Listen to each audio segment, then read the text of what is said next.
Whether an illiberal shift is underway in the world and what is driving it remains up for debate. It does seem like it's a worldwide trend. We see authoritarian populism in Russia, in Turkey, in Venezuela, although in Venezuela it's collapsing. To some extent, people would say that has happened here in the United States. You see it in Europe, and Viktor Orban in Hungary. There are questions about Poland as well. Those who won the Cold War believed that their model had triumphed, and it just turned out that others didn't agree. They like parts of it. They like the capitalist part. They like the trade part. They like the technology part. They don't necessarily like the democratic part. They may not like the migration part. I think the biggest rejection of the post-World War world order is actually within America itself. The election of President Trump came amid a rise of global populism that saw a surge of enthusiasm for far-right nationalist leaders. You take these four things together: economic stagnation, large-scale immigration, unmediated social media, and creaky old sclerotic governance, and what you have is a recipe for populism on a world stage.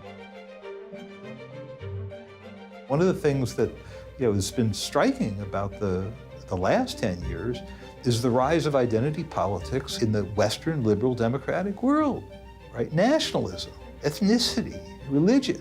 Nationalism was an atavism to us, and now it's in our own politics.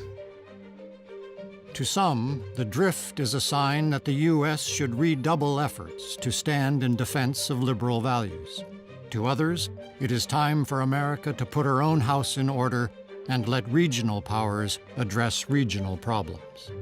There is a crisis of confidence around the world for democracy, and you see that in places like Hungary and Poland that are gradually de-democratizing. And unless we can find a way to answer that material concern about the future of work and the future of the middle class in the developed world, this problem is likely to persist.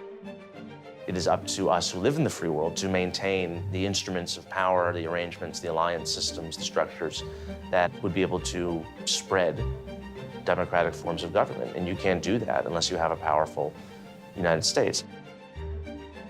The substitute for hard power is creative statesmanship that, in accommodating the core interests of important powers, can lead to an order tolerable to all.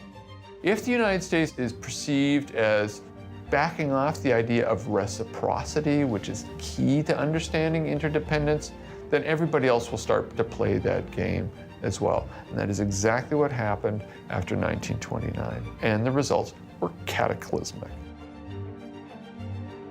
The U.S. finds itself at a crossroads. While Washington wants to retain a position of leadership, some believe deep engagement may no longer advance American interests. Time will tell if the U.S. is able to alter its foreign policy while keeping the benefits of the post-World War II order it helped to create.